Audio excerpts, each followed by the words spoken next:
I'm Danny, and this is the Scream Princess podcast.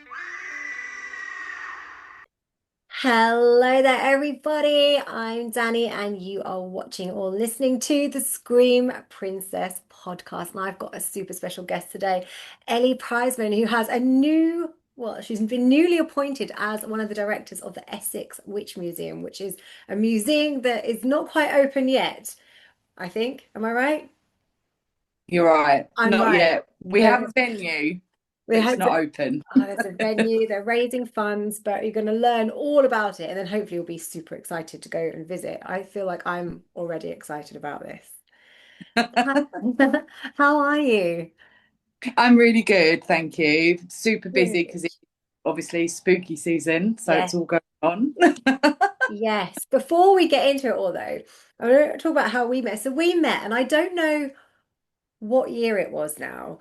And it was it was a photo shoot It to was. advertise Horror on Sea Film Festival, which I think I probably mention in every single podcast because everybody involved in the horror world in the UK goes to Horror on Sea. And I think it was before I'd even had a film in there. So it's got to be going back like, well, over 10 years Yeah. because I feel like I didn't really know anybody. I didn't know Paul, the director at the time, and he'd messaged me. I think I had a film going into the festival that next January, and he'd asked me to be part of the photo shoot. And so I kind of turned up in Southend, not knowing anybody, and you were one of the models on the shoot. I was. You were, but you're not Southend based. No, but I'm not that far from Southend. So I'm like kind of Danbury way. Right, I have no clue where that is. But yeah, no, I'm because so you were a kind of pin-up model, and then I know you were designing clothes for a while. I So I feel was. like we all kind of wear lots and lots of different hats. Like everybody I speak to has done so many different things. So what have you done that's led you up to where you are now? Oh, no, that's a good question. So yes, I was doing clothing and stuff for a while. I had some incredible opportunities. Mm. But then I started managing a little witchy shop. So you know the Wow. types that you get like Yes. crystals, tarot, incense, Yeah, stuff so like I that. love them. My boyfriend hates them. He always walks out. I'm like, where are you going? He's like, because they all sell the same thing. You're going to go around and you're going to buy more crystals you don't need. And I was like, but I do need. This is where you are You wrong. do need them. I do You need do need Paul. them. I Yeah. do. I don't have this one. I need it in my Yeah, collection, exactly. obviously. Exactly. And now he's got another house. So I was like, well, then I can put them in your house too. They're pretty. They're pretty. They help you with life, like the Yeah. healing. Like, what more could you need? Exactly. But that's where this kind of all stemmed from was the witchy shop in Chelmsford. Um, now I am a practicing witch, I have been for years. Right. So I'm quite passionate about it. And then when Mhm. I was running the shop, for years I'd heard bits and pieces about some of the witch trials and what went on in Essex. So then my hyper focus kicked in and I had to find out absolutely everything I could. Yeah. And it is wild. It is wild. So I Yeah. started putting on some events. Really, those are going incredibly well. And I do talks for people's groups and things like that. And then I was approached by the Essex Witch Museum. We had a chat about how we could help each other work together because the cause is the same, the passion is the same. And so they invited me on board, and we've got some incredibly exciting things going Amazing. on. So it's, yeah, that's why I'm now apparently the authority on Woohoo. Essex witch history. Well, honestly, because I was like, I'm coming up to obviously October. Obviously, we're filming this, it's still September, but coming up to October, it's coming to spooky season. I was thinking, oh, who can I get on for spooky season? And then it literally popped up on my feed that you'd now been made a director. And I was like, perfect. So I know like everybody has like a fascination in witches. And I know like even for me as a little girl, I was obsessed with like witches, like cartoons with witches and books with witches. And I just found them fascinating. I kind of, always did until I also, do the bits and pieces myself. So why do you think people are so fascinated? I mean, because it's different, is that there's like, there's witchcraft that is real that people still practice today. There's like your kind of, magical film witchcraft where, all kinds of, turning people into frogs and what have you. But then there's like this, the history of witchcraft, which is, where women were accused for, all sorts of different reasons when they've absolutely done nothing wrong.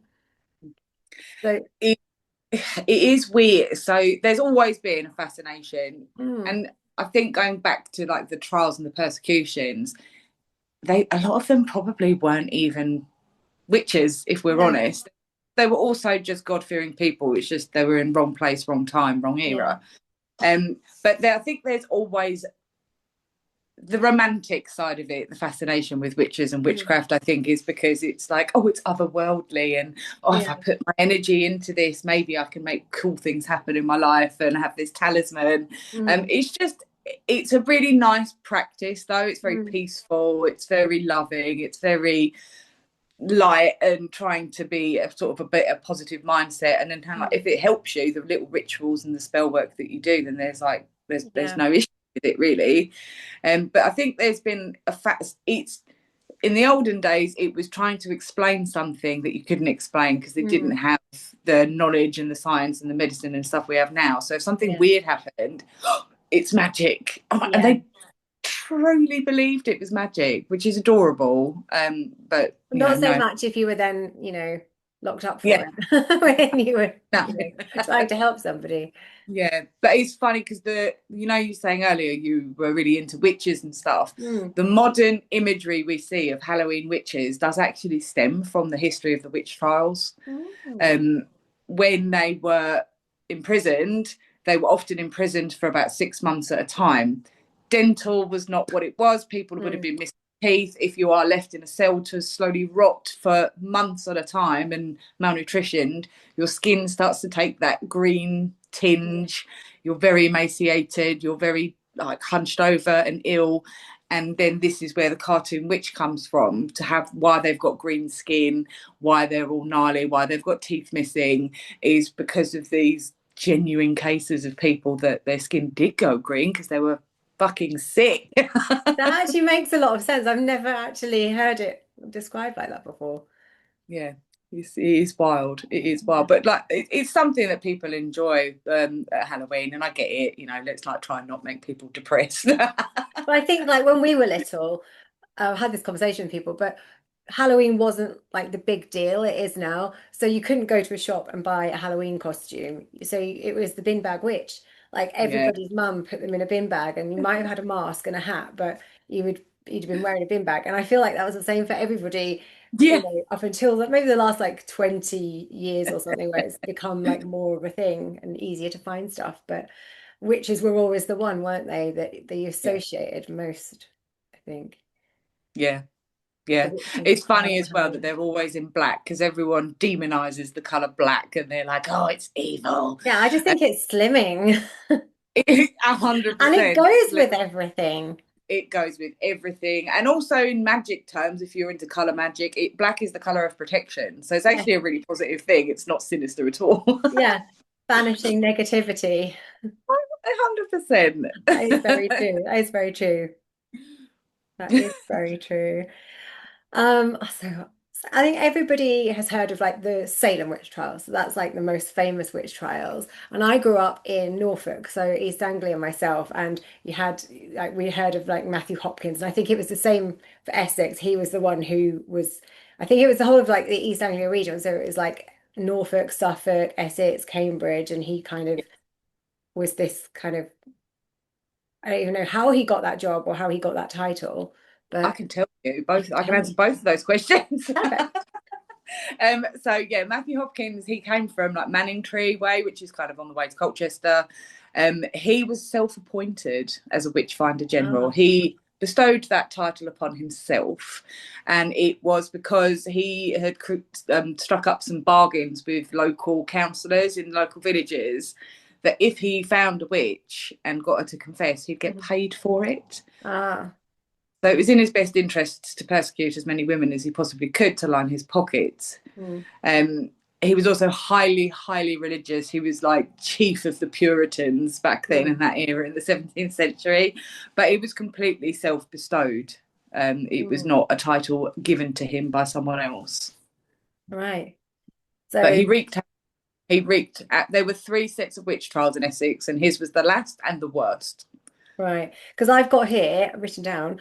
So between 1560 and 1735, over 100 were executed for witchcraft.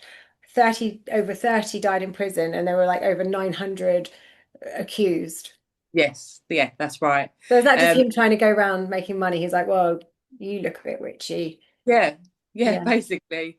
But it's mad because if you compare those numbers with the Salem witch trials, Mm. they are like 4 times as Yeah. large. Yeah, Yeah, Essex because was. Salem wasn't actually as high a number as a lot of the UK. The Scotland as well. Like I spent a little bit of time living in Scotland and kind of going to, museums and things there. You learned that there was a massive thing about witches in Scotland as well, witch trials, and Pendle in the north in Lancashire. Yes, I went there to see why they call it the witchiest place in England, and Yeah, they've properly made a thing out of it. It's a huge yeah. tourist, and they've got those little brown tourist signs with Yeah, with the witches on witches. I've it. done the hike twice. You can do the walk, the Pendle Witches walk, where they walked them basically to wear them Yeah, out until yeah, they confessed to witchcraft because they were so exhausted and in pain. But I yeah. did it once. I had a photo shoot in the area and I thought, oh, I'll tie it in. And this was like in a January and it was freezing. The fields were sodden. You're walking through all these sheep fields. They were sodden. I was by myself and I was at one point, I was up to my ankles in like bog. And I was thinking, God, if I literally got lost out here, nobody would find me. Nobody really knows where I am. And I'm like, literally have not seen any people. So that was probably a bit silly on my part because I am a seasoned hiker and I should know better. But I did it again this summer. I did the same thing. I had another photo shoot and I took my boyfriend and I said, well, make a weekend of it and actually did the walk in on a nice day. And it's a completely different atmosphere. So you can Yeah, imagine the women that did it at one time of year and the women that did it another time of year. I mean, it'd been horrible for them either way, but it's like it was much spookier, I think, in the winter. yeah. I went in February actually, Mm. so yeah, I had the same experience. It was freezing, really eerie. Yeah. But when you look at the numbers of Pendle, they actually killed 10 people in over 3 days, and that was Mm. it. That was the Yeah. entirety of their trials. Mm. It was because they used King James had written a book about demonology and how to hunt witches. Mm. That's why it was so famous. And also, to be fair, with Pendle and Salem, they've still got all the historical sites that exist, so you Mm. can go and see it as it was back then when it Like happened. Lancaster Castle and Yeah, exactly. Even like Pendle Hill itself mm, and the Salem, all the buildings and the historic sites, they are still there. Whereas Essex, they're not there anymore as they were. yeah. And people don't really know they're that's what they were used for back in the Mm. 15th, 16th and 17th centuries. Yeah, so But it's essentially wild because, buildings have been knocked down now. Because it's like when you do yeah, the Jack the Ripper walk in London and they're like, well, this used to be, but now it's a car park and this used to be yeah, something else. And yeah. now it's, so you're trying to imagine like, what things look like back then. But that's why So you're there to, you mentioned Scotland earlier as well, because the last person to ever actually be trialed under the Witchcraft Act was in 1944 from Scotland. that's crazy, isn't it? Isn't it? 1944, someone was tried for witchcraft. Yeah, So yeah. it was Why? illegal. I was looking on the website, your website, and it said it was illegal to cause harm by witchcraft, but it wasn't illegal to be a witch. But just was it? Yeah, that's Or right. Yeah, right, so you could be trialed for witchcraft, but if you'd never actually killed anybody or caused harm to anybody, then you were either just pardoned or fined. But right. it's if they could prove that you'd harmed someone. Yeah, yeah. I mean, Which I guess it's it was difficult. wild times. It was wild times because you think like poverty and sickness and like bad shit Yeah, happened all the time, and it's like, oh, it was fucking Ethel down the road. She did it because she looked at yeah, me funny the other day. yeah. God, I have the worst resting bitch face. So the amount of people who would have accused me, I think I'd have been burnt at the stake. Well, they didn't burn them though, did they? No, Here, no, no. they didn't. So We hanged them you here. hanged them. Burning was like a European and an American thing. Right. Um, we liked to hang people in the UK. Uh, there is a tree when I was in Scotland called the Capon tree, and that has myths that they used to hang the witches from it. But then I've looked into it, and apparently that it's not true. But it's a There's spooky also tree. a tree in Mistley where Matthew Hopkins started his reign of terror. Right. A 1,000-year-old oak tree called Old Knobbly. It's Old been struck by Nobley. I know it's cute. It's been struck by lightning twice. It's still alive. Wow. And that tree was where he hung his first few victims, and that is proven. Like he did actually hang his first few witches from that I feel like tree. they should call it something less cute. I know, Old poor old. Nobly. But there are witches, like modern witches now, that still go and leave Mm. remember things at the tree every year, which Yeah, is this nice. is the thing about witches. They're actually really nice. They leave I know. tributes, they leave flowers, incense. Yeah, I feel like people, they're misrepresented, I think, for the it most part. is, but the reason it's misrepresented is all unfortunately down to religion. Mm, Because when the Christian-based religions were coming into their own, they did whatever they could possible to try and convince people to join the church and move away from their old beliefs. yeah, but Uh, they came along and stole all of the festivals anyway and just yeah, made them their own. So it's not like like the real religions, like the newer religions, Christianity, have come along with anything to kind of back up their practice. They've just gone, oh, well, we've got Yule, we'll this. make it Christmas, we'll Yeah, like, Samhain, we'll Halloween, like, yeah, they just take, Easter. yeah. They're all All basically taken. Yeah, but it was to try and convince people to change religions. Mm, But it's wild. I love it because whenever I go into Chelmsford Centre, if there's these group of very hardcore Christian people that shout with megaphones, and obviously I'm the obvious target for them, yeah. and they always come and harangue me, and I'm very polite. And whenever they accuse me of worshipping Satan and cavorting with the devil, I always like to very calmly point out that both devils and demons are a Christian based concept, not a pagan. Because Yeah. pagan, we don't have the devil, we don't have any of that. And then I like to kind of just twist the knife in a little bit more and explain to them that Satanism is actually a Christian based religion because it is it is a Satan based Yeah. worship, which is Christian based. And that if they were to look up in the Bible under the chapter Jericho, it does actually say about Christmas trees not being encouraged to take into your home as a Christian practitioner. You shouldn't take Christmas trees into your home. Nope, because it's pagan practice. But Ah, I bet you everyone that isn't yes. even about Christian has a Christmas tree at Christmas. Yeah. I mean, I have a Christmas tree, but just because I like Christmas. Just Same. just I like presents and I like food. So, Yeah, and it yes, looks I still have pretty. Christmas. I'll keep the Christmas, but I'll celebrate it like our way. So when did you start doing your walks? A year ago, A year actually, a year ago. ago this month, September, I set it up just to see if Mm, people want to listen to me wang on about the Essex Witch history, and it turns out they do. And my events yeah, always sell out, which is amazing. yeah. I've added loads of as I've rediscovered stuff. The important thing for me as well is not only to let people know about what happened and where, and the numbers, but also to try and get the factual information. So everything I talk about happened, which frustrates me because the actual Chelmsford Museum itself, the small little plaque they've got about the Essex Witch history is Mm, incorrect. right. So we're on a bit of a mission to try and get them to correct it at the moment. Amazing. uh, So that's been there but for years and they got it wrong. yeah, yeah, but that is going to change. I mean, it has to change, especially with the museum opening. So Yeah, yeah, we'll yeah. see.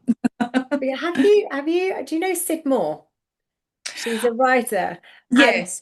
yeah, So I've not met her, but I'm right. speaking to a panel with her in a couple of weeks, actually.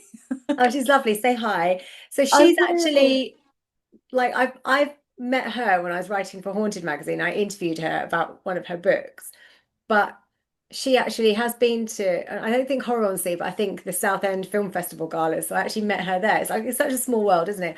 But she's got a series on an Essex Witch Museum, but it was like a fictitious one. So I'm loving. I like that's the first thing I thought of when I, saw that you were doing it. I was like, oh, it's like the books. Because I I know. did think that would be a really cool place to exist.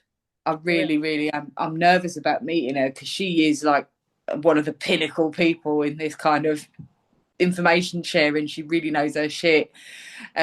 So yeah, I'm nervous but excited to be on a You'll be panel with her. fine. You'll be It'll be fine. fine.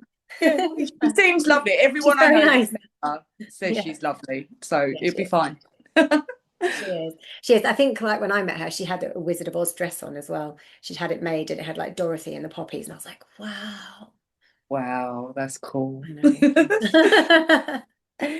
And obviously Rylan and Professor Alice Roberts are now about to do a TV series as well. So you're like, is everything kind of at the right time? Do you feel like that happens as well? It's like it's gonna like so much more kind of buzz about, Essex Witches after his TV show that's like the perfect timing for this museum to happen. Oh, yeah, 100%. I mean, the museum itself's been in the making for 4 years. Right.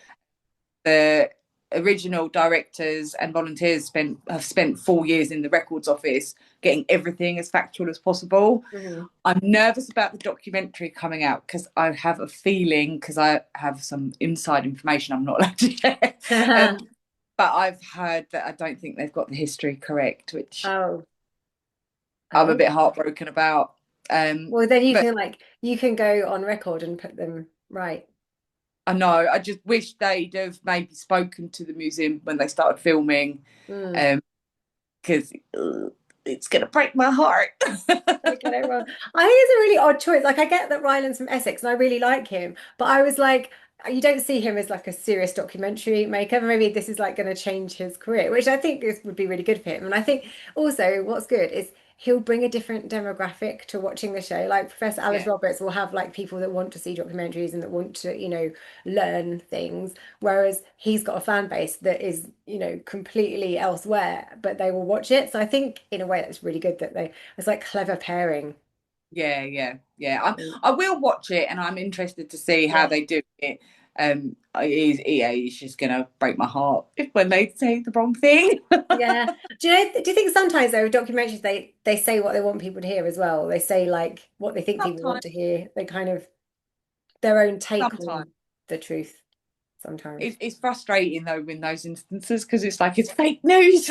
Fake news. So the But women we'll that see. were go on. We'll, No, you said you were going to sit through it. I was going to say the women who were accused, like, so it could be like, like you said, somebody looked at them funny or, but is there any other reason like people were particularly accused? yes, many. Strangely, there were three professions that made you really one of the first points of call for having an accusation thrown at you. Mm. If you were a healer or a medicine woman, you were accused. If you were a midwife, you were often accused. Hmm. And also spinner. It's also where the word spinster Bitter. comes from. Well, yeah, if you were a spinner. The reason was for the spinner element is if you had any kind of physical deformity, you Right, were suspicious. And right. if you've been using a spinning wheel for most of your working Mm. career, and remember they started work a lot younger back Yeah. then than now, you would end up with physical deformities like Mm. gnarled fingers and hunched over Yeah. and like Well, but now we'll know Noel's fingers would be like an arthritis that a lot of people develop anyway. But if you are doing something with your hands, you're going to get it much sooner. yeah, yeah. But any physical defect Mm. usually put you in the firing line. Mm. But yeah, there were obviously the healer because it was like suspicious because Well, what also, if somebody didn't get well, then they'd get blamed for the death.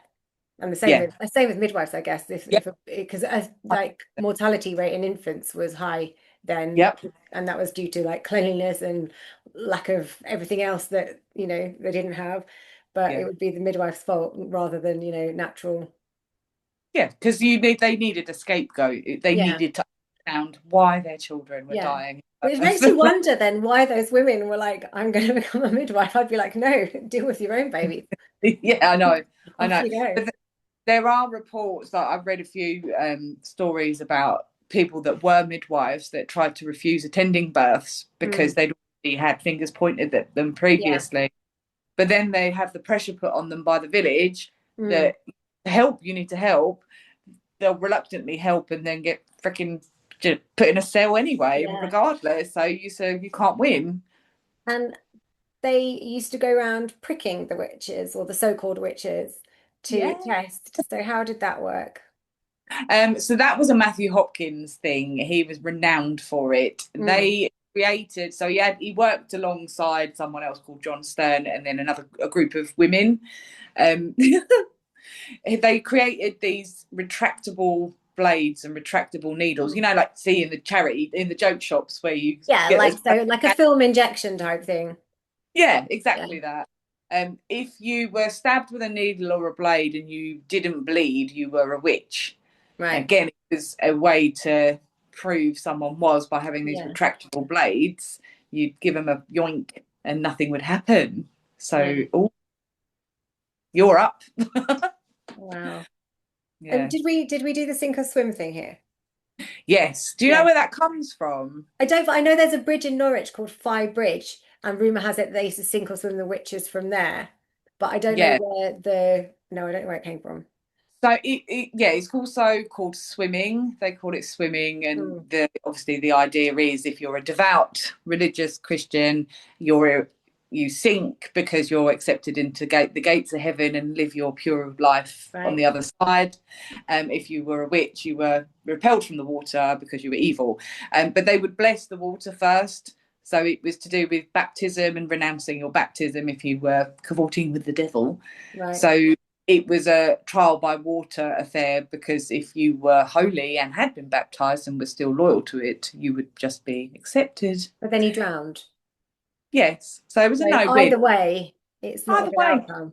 no. No, doesn't seem wise.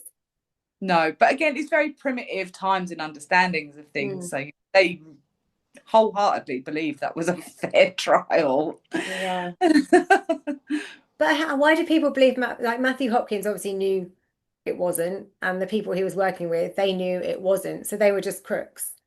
They were just literally, Don't even know if they were crooks. I think as a religious aspect, they probably, and this is speculation, and they probably believed that it was a genuine trial, that if you had been baptized and were true to your faith, you were happy to go. You were happy yeah. to But I go mean, to, with the pricking, like he knew that was oh, fake. oh, yeah, but he's trying to earn a crust, isn't he? He wants Yeah. money. He But then wants money. I would think, well, I am like pulling a fast one here, and I probably won't go to heaven if I was, a religious 1500s type person. Like, like, so would he not worry for his own soul? No, because they truly believed they were doing a good service. They were doing the Mm. Lord's work by diminishing the numbers of witches. It's funny how the Lord's work causes so much issues It in was. in all of the world, in all of the years, in all of the years. But it was depending on who'd upset you. Like Yeah, Susan Road, my milk went funny. Must have been her fault because she was out at the same time. Or yeah. if you were too outspoken, too opinionated, weren't married, walked funny, had a birthmark, like anything, it was just, yeah, very wild times. Mm. Yeah, it makes you think you just want a job where you stay at home and behave yourself. Yeah, Not go out. perfection. Yeah. So how did the museum come about? Because I know it's all women, isn't it, that are directors and It is, yeah, it is all women. girl power. So the managing director who set this up, bless her, Mm. Emma, um, through COVID, she was very poorly and she got laid off work for a bit as well. And she has an interest in it anyway because of Mm. like, her lifestyle as well. So she started doing a little same. The same happened with my interest in Mm. it as well. You start picking away at a little bit of information, you end up down the rabbit hole. Yeah. Then she ended up going actually and researching the information in the records office and finding out all this stuff and all the firsts that Mhm. were pinnacle for Essex themselves. And then a team of other people got involved and she made it her mission to want to set up an actual physical museum because it's a piece of history that people have seemed to have forgotten about or Mm. even knew it existed, as bad as it was. And it was an educational, people need to know about this because we're all kind of passionate about our roots and our Yeah. history. And so that's where she looked into setting an actual physical entity up where people can go and learn about it and see really how bad it was. Mm. Have any of you, I mean, you're all from the area. Have you ever like looked into your family tree to see if you've got any kind of links to any of the witches? No one has. So I'm a bit of a charlatan because I'm not from the area. Oh, where are you from then, originally? Imposter. You're an imposter, an Essex imposter. I am. I mean, I've been down here since the late 90s, so I'm Right. probably an honorary Essex girl now, but I'm from Yeah. the Isle of Man originally. Welcome back to the Screen Princess podcast. So I should actually have warned you this actually in the first half of two things. One, my doorbell might go, I'm expecting a package, so if it does, I may have to run off and come back. And two, if I do just hear screaming at any point, there's an unresolved issue involving a giant house spider and a cat from last night that I still haven't gotten to the bottom of. So I'm expecting something to jump out at me from somewhere. So it was one of those evenings. I managed to sleep in my bedroom despite thinking there is actually a giant house spider in there somewhere. But anyway, not a fan. So the Witch Museum is, well, are you going to kind of focus primarily on all of the history of the witchcraft and Essex witch trials, or will there be kind of modern folklore and modern witchcraft in there too? We're hoping to amalgamate all of it in one Mm, place. Predominantly, obviously, the museum artifacts and the displays will be about the mm, history, but we will also be incorporating because there's lots of folklore around here. I'm friends with a few people that are like oral storytellers, so mm. they hold events where they tell all the old folky stories and stuff. Oh, It's wow. wonderful. So we're hoping to try and do some collaborations with stuff Mm, as well. Have things in our gift shop like little spell bags, modern magic books, yeah. that people that modern witches like to practice and are interested in or Mm, just want to learn about. We'll have a bit mm. of everything, hopefully. It's just trying to get everything together, get it Yeah. in place, figure out how it all works. But it would be nice because it is still very much I mean, if anything, I would say witchcraft itself is actually witchcraft now rather than the history. Mm, yeah. So yeah, it'd be nice to have it all. Yeah. And what kind of objects and documents do you hope to be able to exhibit? We've got some really cool artifacts that we've just recently had confirmed that they are from the right era and obviously from Essex.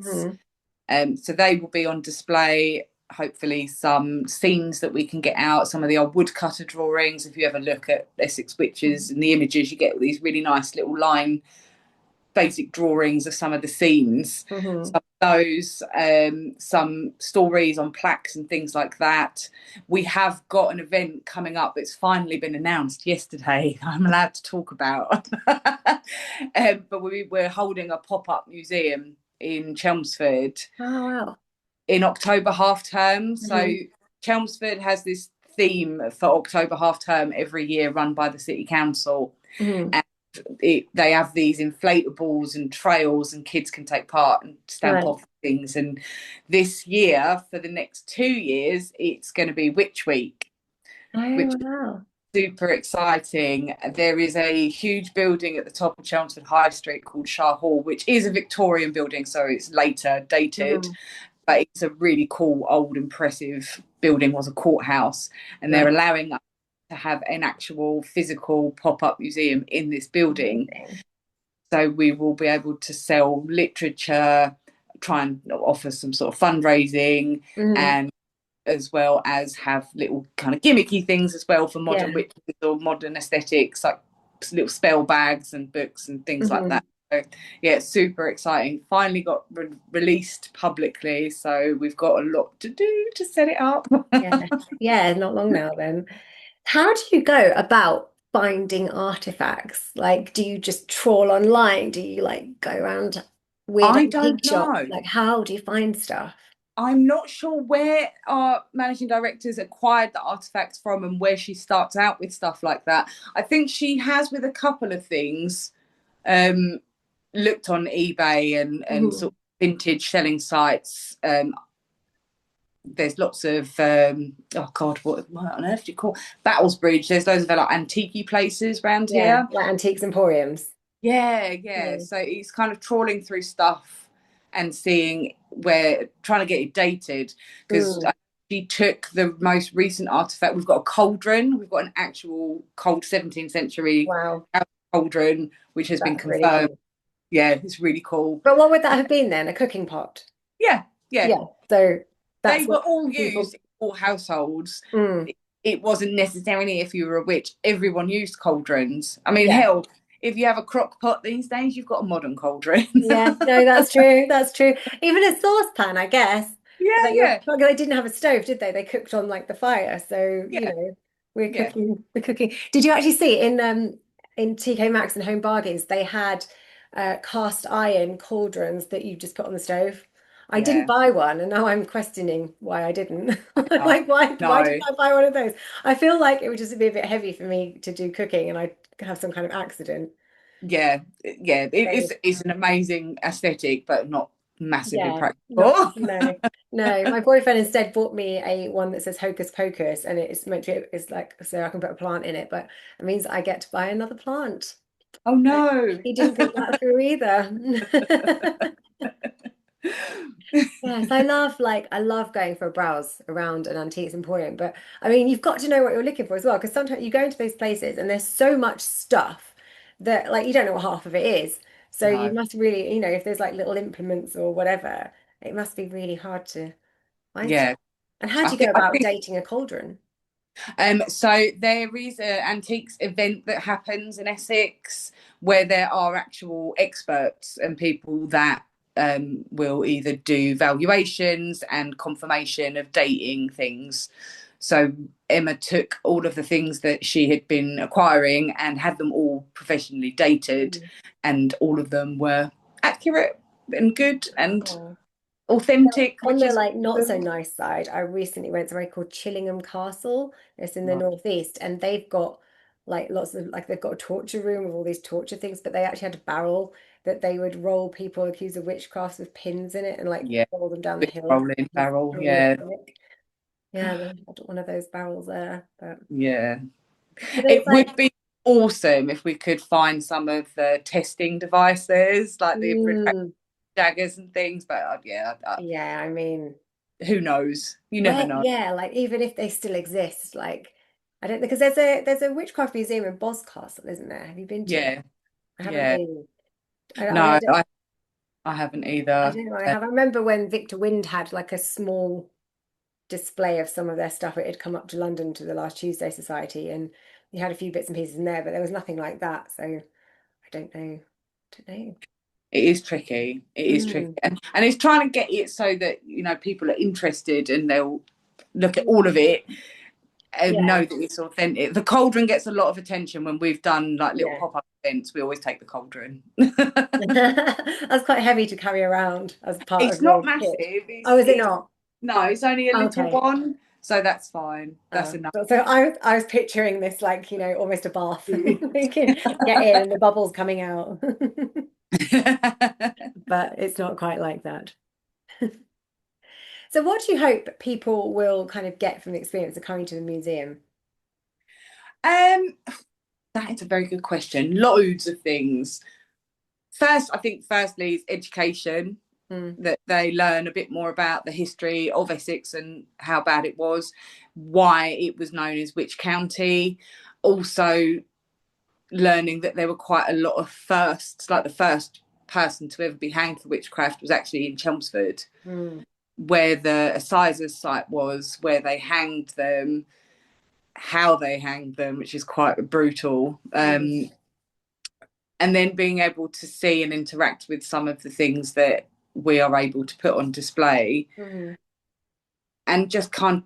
Everyone's always interested in their local history, and mm. there is tons. It's very, very old part of the world, Yeah. and lots of again Celtic and pagan Mm, roots around Essex. So it's nice to kind of remind people where this all came from. Chelmsford itself is known for being the home of radio because it's where Marconi invented radio, oh, and that's always the biggest feature. Like, yeah. oh look, we didn't do terrible things to women. We got We Marconi invented the radio. radio. Yeah. That's like Hastings, somewhere near Hastings, like the film camera or something. There's a place called Film or something, and the film camera was invented or film was invented or something. And it's like, but really, there's about a big battle, isn't it? Yeah, yeah. I think it just kind of gets lost a little bit. Yeah. Um, So we would like people to come and be more immersive in some of the history and how important it was, and even look at, they still use the term witch trials today when someone's getting persecuted for something. It's a witch hunt, isn't it? Yeah. It's sort of educating people where this all stemmed from and why, and trying to just collect as much information and as much physical artifacts as we possibly can. And so obviously you can't know the story of every single one of those, accused, but No. do you know, are there any of the accused, or, I'm going to call them the witches, that they probably weren't witches, but like, are there any of them that you really do know, a lot about? Yeah, there's quite a few.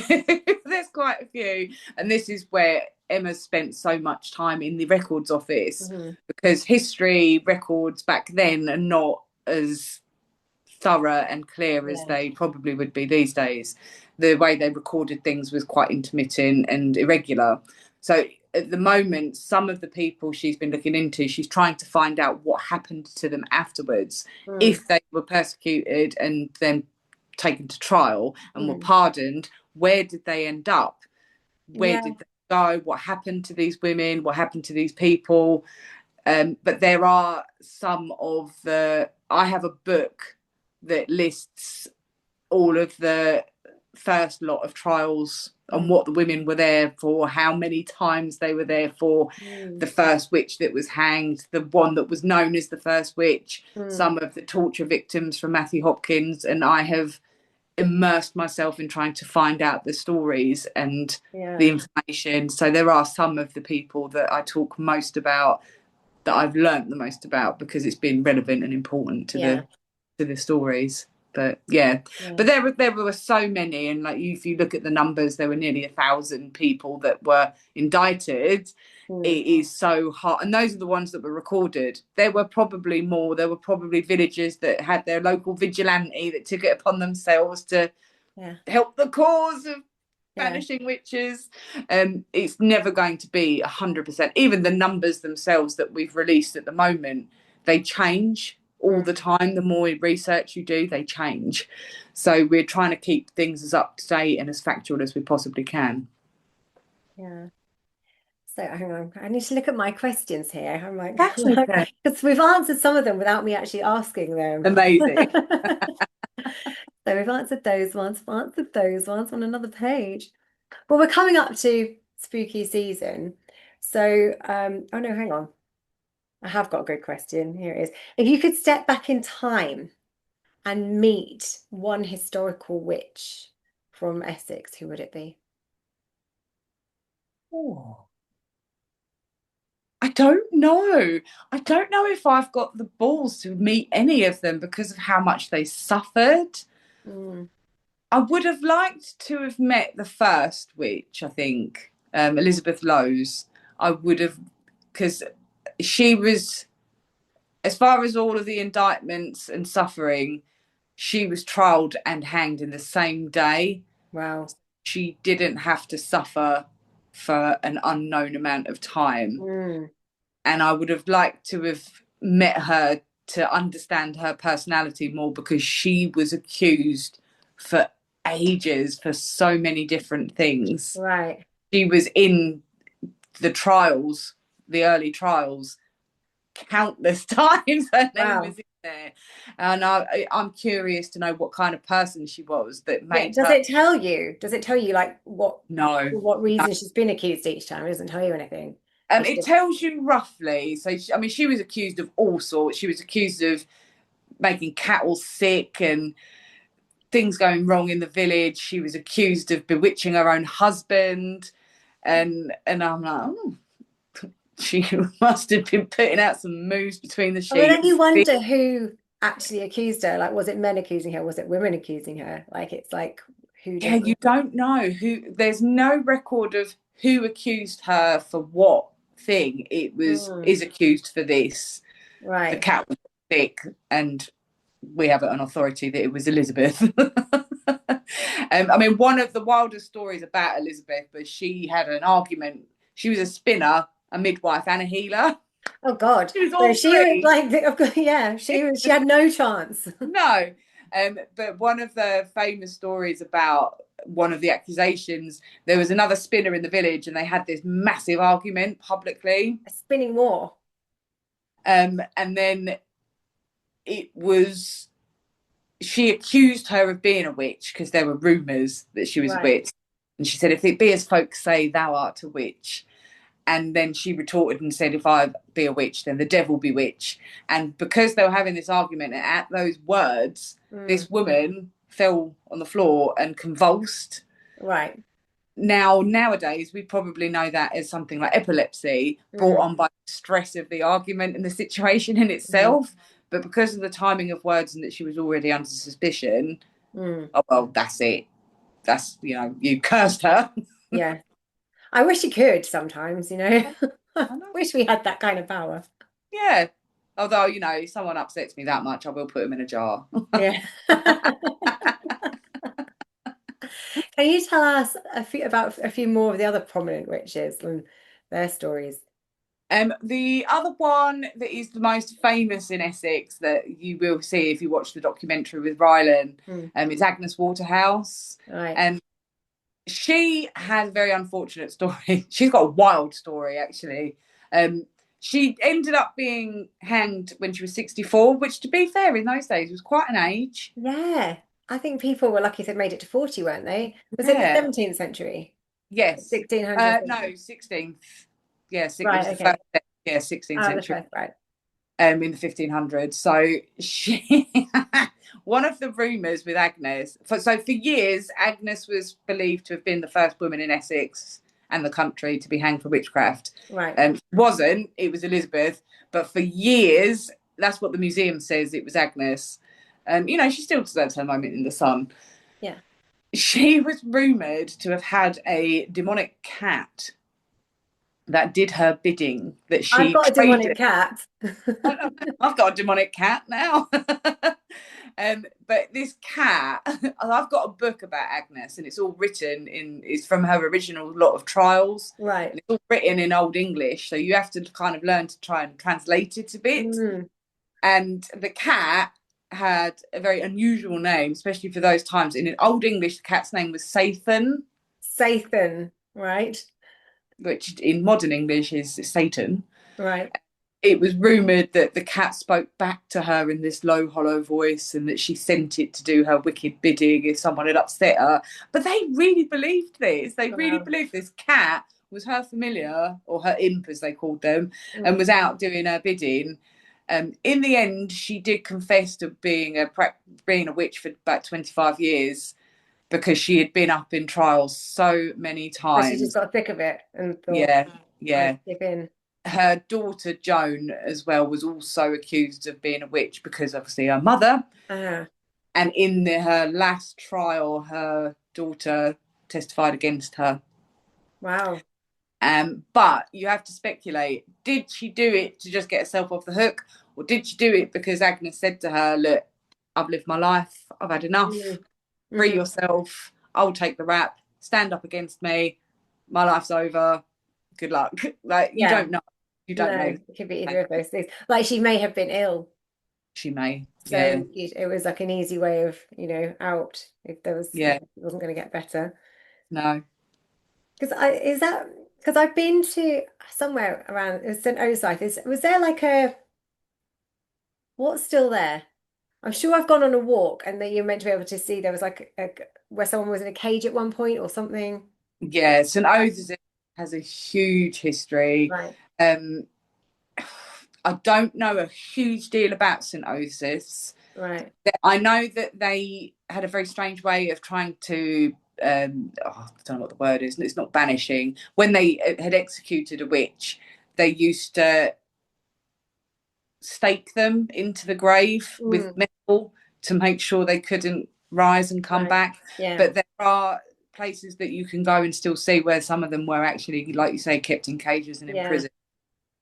I'm trying to research more about St. Osyth at the moment because it is a pinnacle. I have got a book, and because they all were sent to Chelmsford to actually be trialled, there were so many links that end up coming back to Chelmsford. But St. Osyth has got lots of mad witch history as well. And Canewdon is another place near Southend. Right. Canoodan, it's rumoured that if at midnight on Halloween you walk round their church counterclockwise 3 times, the devil will appear. I wonder how many people try it every year. I don't know. I don't know. People must try it, you know. It's I like don't, saying Bloody Mary 3 times into a mirror, isn't it? Like yeah, everyone's yeah. tried it, and see what happens. But So yeah, what? they have an active witch group at the moment. They've got what's called a moot, and it's Mhm. one of the largest around. I'm going to attend their moot tomorrow. Actually, they've invited me to go and have a look, so we'll see.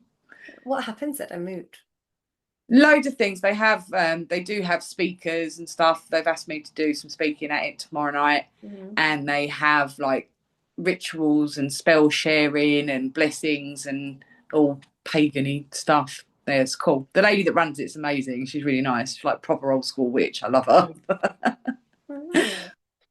So what film, TV series, or book do you think more realistically portrays the real witch trials? Not necessarily Essex ones, but just witch trials in general.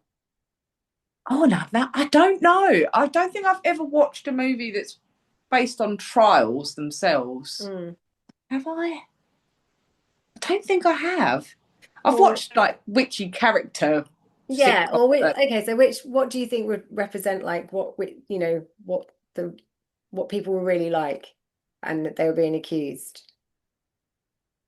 Not oldie schooly ones, No. more modern. No, I liked the way they did the Sabrina series. I mean, I loved Sabrina when The I was a new kid. series, like Yeah, the new series. not the 90s. No, but I Mm. loved the 90s one. You Yeah. know, that was It's good. completely different, isn't it? Like I never saw the So new one coming when they were like, well, we're remaking Sabrina. And it's like it's just a completely different thing.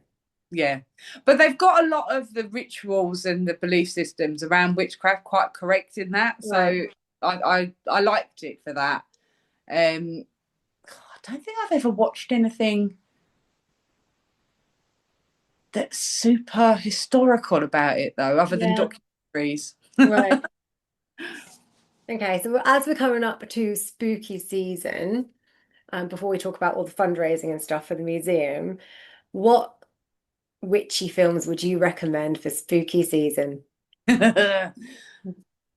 Obviously, I'm always going to say Hocus Pocus because it's amazing.